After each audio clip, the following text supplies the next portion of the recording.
오늘의 주요 뉴스입니다. 레드바이오 기업인 오가노이드 사이언스가 일산 연구소를 개소했습니다. 이를 계기로 투자 협약을 맺은 다른 업체들도 입주를 본격화할 전망입니다. 일산시는 바이오 산업을 중심으로 산업 구조를 개편하기 위해 전문가 포럼을 마련할 계획입니다.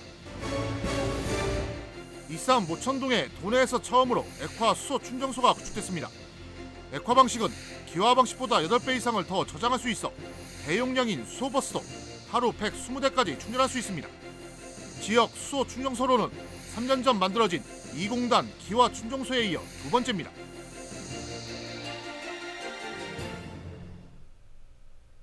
여러분 안녕하십니까? 10월 11일 금요일 종합뉴스입니다. 레드바이오 기업인 오가노이드 사이언스가 익산 연구소를 개소했습니다. 이제 투자 협약을 맺은 다른 업체들도 순차적으로 입주할 예정인데요. 익산시는 바이오 산업을 중심으로 산업구조 개편에 속도를 내기로 하고 조만간 전문가 포럼을 출범시킬 방침입니다. 최정호 기자입니다. 원광대에 마련된 창업지원관. 첫 입주업체는 오가노이드 사이언스입니다. 지난 2월 전북자치도 일산시 등과 100억 원 규모의 투자 협약을 체결한 이후 8개월 만에 RGB 연구소를 지난 8일 개소했습니다. 오가노이드 사이언스는 대전 등지에 있는 연구소 3곳과 달리 일산 연구소는 레드바이오와 그린바이오 융합기술 개발에 집중할 계획입니다. 동물용 치료제부터 식품 신소재와 천연소재 치료제 개발로 새로운 시장을 개척할 방침입니다. 저희는 오가노이드는 기존에 이제 레드바이오를 중점적으로 하는 이제 그 기술이기 때문에 이런 그린바이오와 함께 엮어서 뭔가 융합적인 기술을 만들어 보면 어떨까라고 하는 생각을 하게 됐었고요. 원광대는 산학협력 강화에 집중하기로 했습니다. 오가노이드 사이언스를 시작으로 지난해 2월 투자 협약을 맺은 다른 바이오 업체들이 순차적으로 창업지원관에 들어오기 때문입니다. 오는 2026년 3월 출범할 예정인 통합 원광대 글로컬 대학은 글로벌 생명산업 거점대학을 표방하고 있습니다. 아마도 처음 열어준 덕분에 그 다음에도 6개의 기업이 더 입주하겠다 하고 또 계속적으로 투자 규모가 늘어나고 있는 측면입니다. 일산시는 동물 헬스케어 클러스터와 그린바이오 벤처 캠퍼스 등 기반시설 구축이 이뤄지고 있고 관련 기업 입주가 시작됐다면 산업구조 개편에 속도를 내기로 했습니다. 이를 위해선 바이오 산업 육성에 필요한 전문가 인적 네트워크가 필요하다고 보고 있습니다. 이르면 올해 안에 전문가 포럼이 출범할 예정입니다. 실질적으로 그것을 추진할 수 있는 인적 자원을 저희들 확보를 못해서 전국의 바이오 관련 협약 인사들 다 초청해가지고 바이오 포럼을 저희들 지금 구성을 하고 있습니다. 레드바이오 기업들의 입주가 시작된 일산. 일자리 창출과 지역경제 활성화를 위해 일산시가 구상하는 산업구조 개편이 성공적으로 이루어지게 될지 주목됩니다. KCN 추정호입니다. 9년 전 전주와 완주, 정읍으로 지정된 도내 연구개발특구에 익산이 추가로 포함될지 주목됩니다. 전북자치도는 도내 연구개발특구에 익산을 농생명 융합 분야 특구로 새롭게 포함시키기로 하고 이달 중 과학기술정보통신부에 신청하기로 했습니다. 익산 지역 특구 후보지는 국가식품 클러스터 연구시설 부지와 원광대 캠퍼스, 전북대 특성화 캠퍼스, 인수공통전염병 연구소 일대, 제3사 일반 산업단지 등입니다. 연구개발특구는 산학연 공동기술개발과 상용화를 지원하는 것으로 입주업체에게는 특허 출원 지원 등 각종 혜택이 주어집니다. 새만금 국립수중고고학 교육훈련센터의 예비 타당성 조사가 다시 신청됩니다. 전북자치도는 국가유산청이 이달 중에 수중고고학센터 예타 조사를 기획재정부에 다시 신청할 것이라고 밝혔습니다. 앞서 국가유산청은 3개월에 걸쳐 보완 용역을 실시했습니다. 수중고고학센터는 군산시 비흥도동에 1,111억 원을 들여 건립할 예정이었지만 지난해 기재부 예타 대상에 포함되지 못했습니다. 한편 군산 해상에서는 지금까지 유물 15,000여 점이 발굴됐습니다. 한국농어촌공사가 도내 농민들에게 전국에서 가장 비싼 농지 임차료를 받고 있는 것으로 드러났습니다. 서천호 의원이 밝힌 한국농어촌공사 자료를 보면 도내 농지 임차료는 제곱미터당 315원으로 전국에서 가장 비쌌습니다. 이는 전국 평균보다 88원이 높습니다. 반면 경기도 248원, 충남 247원, 충북 220원 등입니다.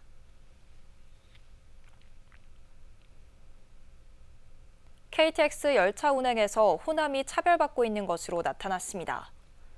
이춘석 의원이 밝힌 한국철도공사 자료를 보면 KTX 열차 운행은 호남은 평일 90회에 그친 데 반해 경부는 161회나 됐습니다. 주말에는 격차는 더 벌어져 호남은 92회, 경부는 195회입니다. 이 의원은 KTX 열차가 국가 균형 발전을 위한 필수적인 SOC인데도 지역적 차별이 심하다고 지적했습니다. 도내 다문화 학생이 늘고 있지만 제대로 된 한국어 교육은 제공되지 못하고 있습니다. 김준혁 의원이 밝힌 교육부 자료를 보면 이달 기준 도내 다문화 학생은 전체 학생의 5% 수준인 9,010명입니다. 반면 이들 학생을 위한 한국어 학급은 6개 학교에서만 운영되고 있습니다. 한국어 학급은 중도 입국 학생이나 외국인 학생 등을 대상으로 한국어 교육 과정을 운영하는 특별 학급입니다. 군산대가 베트남에 배터리 에너지 저장 시스템 국가표준 수립을 지원합니다. 베트남 방문단은 최근 군산대를 찾아 협력 방안을 논의하는 등 기술 교류회를 가졌습니다. 군산대는 베트남과 2차 전지 연구 기술 등을 공유하면서 지역 기업들의 해외 시장 진출을 돕기로 했습니다. 베트남 2차 전지 산업은 오는 2027년 4억 2천만 달러 수준까지 성장할 것으로 예측되고 있습니다. 군산시가 시민들의 먹거리 기본권 보장을 선언했습니다. 오늘 A본 호텔에서 제2기 군산시 먹거리위원회가 열렸으며 지역 농산물 소비 촉진 도모와 형평성에 기초한 먹거리 접근성 보완 등에 나설 것을 다짐하는 선언문이 채택됐습니다. 또 군산 시민들의 건강한 먹거리 보장을 위해 먹거리 종합계획 수립 연구 용역에 착수하기로 했습니다.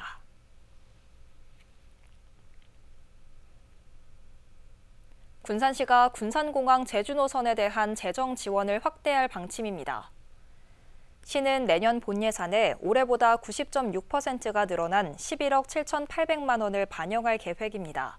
항목별로 보면 운항 손실보전금 4억 5,400만 원, 정치장 등록 인센티브 3억 5천만 원, 착륙료 3억 1,800만 원 등입니다. 한편 이스타항공은 군산공항 제주노선 운항을 중단하기로 했고 대신 진에어가 하루 1회에서 2회 운항으로 늘릴 예정입니다.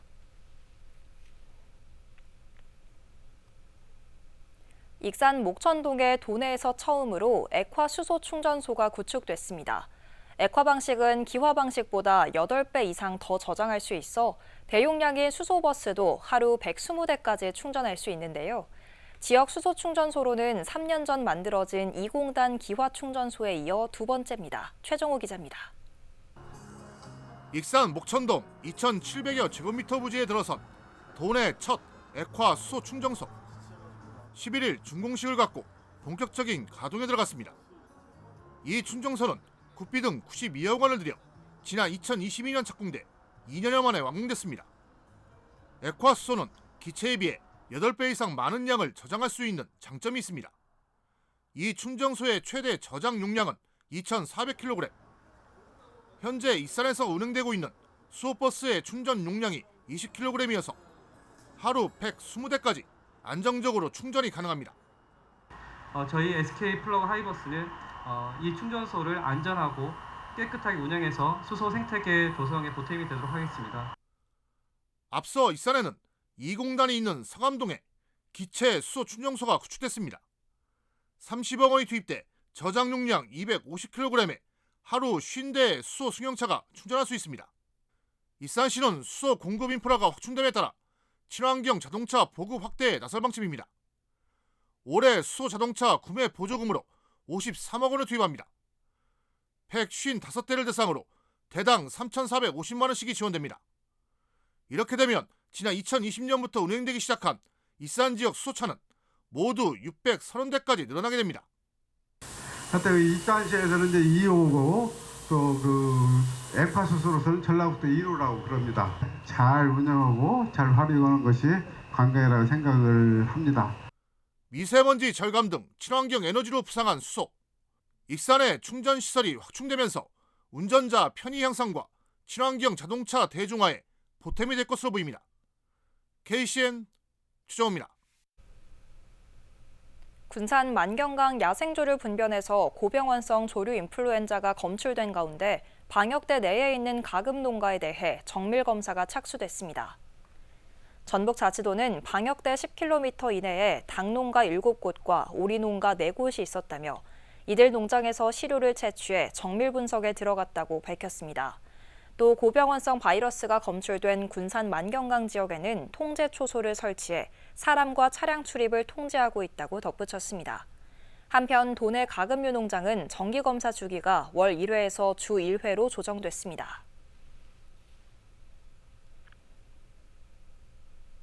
지난 8월 폭염 속에 근무하던 중 숨졌던 익산소방서 여산지역대 소속 50대 소방관에 대해 위험직무 순직이 신청될 예정입니다. 전북자치도 소방본부는 해당 소방관은 폭염 속에서도 6건의 현장 출동을 했고 근무 시간 중 화장실에서 심정지 상태로 발견됐던 만큼 위험직무 순직을 신청하기로 했다고 밝혔습니다. 소방관 순직은 일반 순직과 위험직무 순직으로 나뉘며 최근 10년간 40명만이 인정을 받았습니다. 위험직무 순직으로 인정받으려면 고도의 위험을 감수했거나 재해가 직접적인 원인으로 작용해야 합니다. 환경단체가 방조제 배수관문 2개를 번갈아 열어도 새만금호 수질 개선에는 도움이 되지 않았다고 주장했습니다. 새만금 시민생태조사단은 오늘 새만금호 10개 지점에서 수심별 용존 산소 등을 조사한 결과를 발표했습니다. 조사 결과 새만금호는 수심 1에서 3m 사이인 표층부는 용존 산소량이 10ppm으로 양호했습니다. 하지만 수심 3에서 4m로 내려가면 용존 산소량이 최대 2ppm까지 급격하게 떨어졌습니다. 특히 수심 5에서 6m 아래는 산소가 없어 어떠한 생물도 살 수 없는 데드존으로 분류됐습니다. 조사단은 정부가 새만금호 수질 개선을 위해 방조제 배수관문 2개를 번갈아 여는 교호 운영을 내세웠지만 효과가 없다며 상시 유통을 해야 한다고 강조했습니다.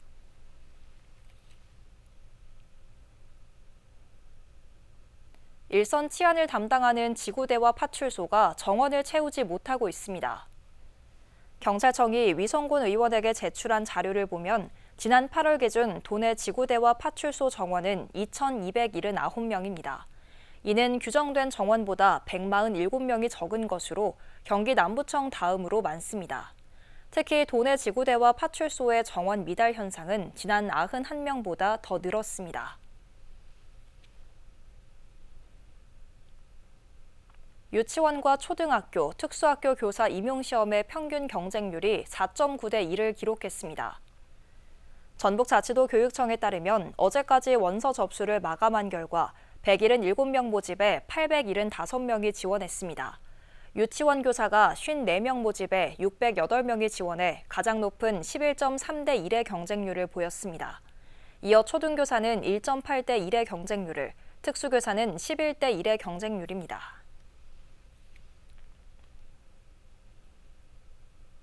국무조정실이 청년 친화도시로 전국 3곳을 선정할 예정인 가운데 도내 지자체들도 공모에 뛰어들었습니다. 도내에서는 전주와 익산, 군산, 김제 등 6곳이 전북자치도에 신청서를 낸 것으로 알려졌습니다.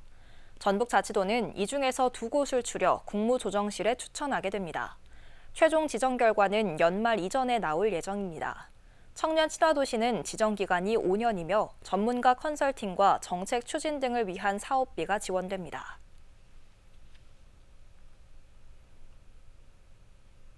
익산시가 정원문화 확산을 위해 지역 주민들과 함께 추진한 우리 동네 어울림 정원이 지금까지 17곳에 만들어졌습니다. 또 이들 정원에 대해 전문가 심사를 거친 결과 모현동에 만들어지는 꽃피는 모현정원이 최우수상에 선정됐습니다. 영등 이동 백제 푸르미르 정원과 성당면 얼음의 어울림 정원, 하멸읍 다송권역 꽃길 동산, 동산동 행복정원 등 4곳은 우수상에 선정됐습니다. 계속해서 전북권 뉴스입니다. 남원시의 제2중앙경찰학교 유치를 위해 영호남 6개 광역자치단체가 힘을 모았습니다. 남원시에 따르면 제2중앙경찰학교 유치를 위한 영호남 광역자치단체 공동성명서에 전날 홍준표 대구시장이 서명하면서 6개 광역자치단체 공동성명서가 완성됐습니다. 경찰청은 후보지 실사 등 2차 평가를 거쳐 연내 최종 건립지를 선정할 예정입니다. 11일 오후 6시 16분쯤 장수군 장계면의 한 도로에서 5톤 트럭과 승용차가 충돌했습니다. 이 사고로 승용차 운전자 50대 여성이 병원으로 옮겨졌지만 숨졌습니다. 경찰과 소방당국은 내리막 커브길에서 트럭 적재한 부분이 중앙선을 침범해 사고가 난 것으로 보고 정확한 사고 경위를 조사하고 있습니다. 농림축산식품부 산하기관인 농촌진흥청에 직장 내 괴롭힘과 갑질 문화가 만연한 것으로 나타났습니다. 윤준병 의원이 농촌진흥청으로부터 받은 자료에 따르면 2019년부터 2023년까지 한 해도 거르지 않고 농진청 직원 간 갑질 괴롭힘이 발생했습니다. 피해 신고 대부분은 모욕적 언행 또는 부당한 업무 지시, 비인격적 대우였으며 불필요한 신체 접촉이나 폭행도 있었습니다. 지금까지 전북권 뉴스 최정우입니다. 익산시의회가 현 청사에서의 마지막 임시회를 오늘 폐회했습니다. 5분 발언을 통해 송영저 의원은 중앙동 일대 아파트 건설에 따른 진출입로 구축에 있어 주민 의견을 청취할 것을 촉구했습니다.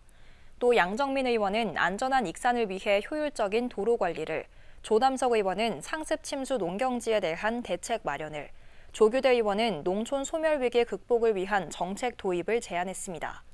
익산시의회는 이번 임시회를 통해 농촌 유학 지원 조례 개정안 등 30여 건의 안건을 처리했습니다.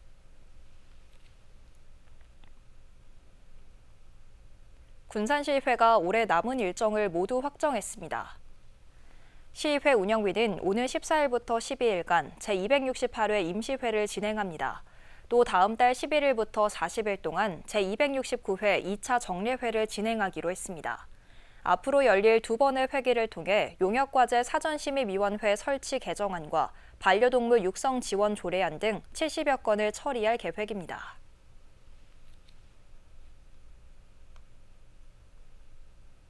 군산문화재단이 세대 공감을 돕기 위한 여행 프로그램을 마련했습니다. 낭랑 투어는 오는 26일 진안에서 진행되며 조부모와 손자가 참여할 수 있습니다. 두부 만들기와 나만의 머그잔 만들기, 조교 카페 방문, 동행 산책 등으로 꾸며졌습니다. 참여 모집은 21일까지며 10팀 20명입니다. 보다 자세한 내용은 군산문화재단 누리집을 참조하면 됩니다.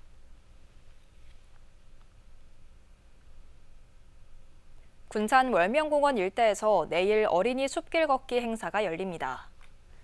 올해로 6번째인 이번 행사는 어린이를 동반한 가족 등 1,200여 명이 참여할 예정입니다. 청소년 수련관 야외 주차장부터 월명공원 수변로를 걷는 코스와 무장의 나눔길을 걷는 코스가 운영됩니다. 또 걸으면서 즐길 수 있는 숲속 친구들 먹이 주기와 유아숲 체험 놀이 등 다양한 프로그램이 마련됐습니다.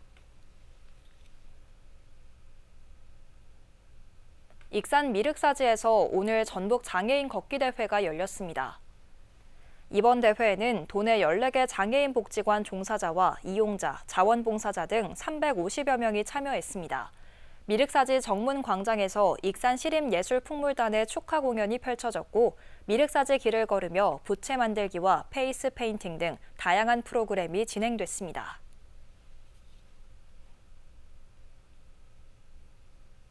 익산의 육군부사관학교가 오늘 충용대상 시상식을 가졌습니다. 이번 시상식을 통해 25사단 시무식 원사 등 우수 부사관 149명에게 표창을 수여하고 포상 휴가가 주어졌습니다.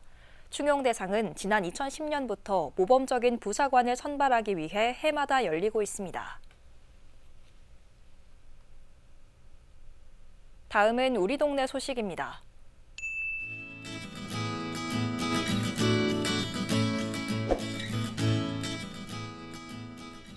익산시 황등면 지역사회 보장협의체는 황등 청계백숙을 찾아 착한 가게 현판을 전달했습니다. 강영란 대표는 나눔은 내가 받은 사랑을 작게나마 돌려줄 수 있는 방법 중 하나라며 이웃을 위한 나눔을 실천하게 돼 기쁘다고 전했습니다.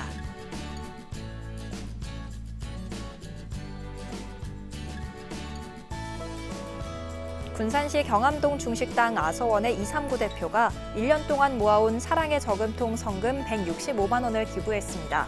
아서원은 2019년 경암동 착한 가게에 동참한 이후 정기적인 기부 활동과 식사 나눔 활동을 진행하고 있습니다. 이어서 내일의 날씨입니다.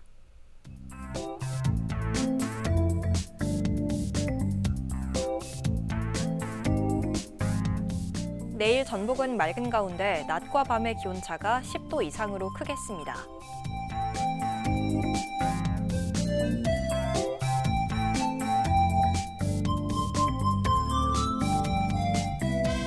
기온은 8도에서 출발해 25도까지 오르겠습니다.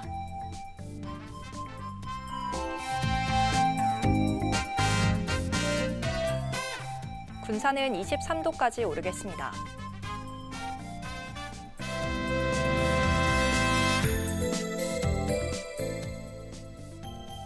익산은 최고 24도까지 오르겠습니다.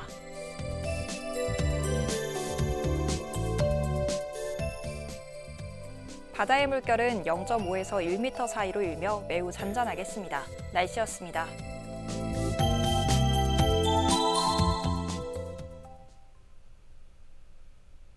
이상으로 KCN 종합뉴스를 마칩니다. 정확한 보도로 늘 함께하겠습니다. 시청해주신 여러분 고맙습니다.